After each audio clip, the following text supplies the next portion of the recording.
ஐயா திருமாவளவன் அவர்கள் பேசுனதை கேட்டிருப்பீங்க. அ ஒரு சில விஷயங்கள் சர்ச்சைக்குரிய வகையில இருக்குது. எதற்காக காலந்தோறும் ராஜராஜ சோழன் என்பவர் குறித்த ஒரு விமர்சனத்தை முன்வைக்கிறாங்க.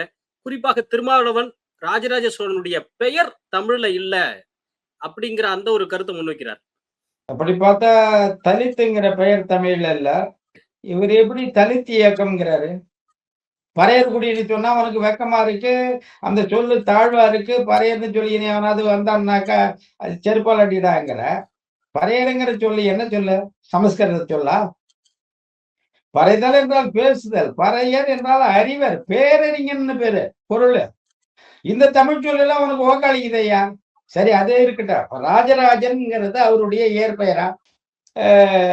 ராஜராஜனுடைய இயற்பெயர் வந்து அருள்மொழிவர்மன். அப்ப அவருடைய அண்ணன் வந்து ஆதித்த கரிகாலன், அக்கா குந்தவை நாச்சியார். குந்தவை நாச்சியாருக்கு மந்தாகினி அப்படிங்கிற இது உண்டு. அவளுக்கு குந்தவைக்கு வந்து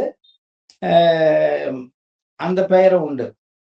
மந்தாகினிங்கிற ஒரு பெயரும் குந்தவை நாச்சியாருக்கு உண்டு. அருள்மொழிவர்மன் இயற்பெயரு.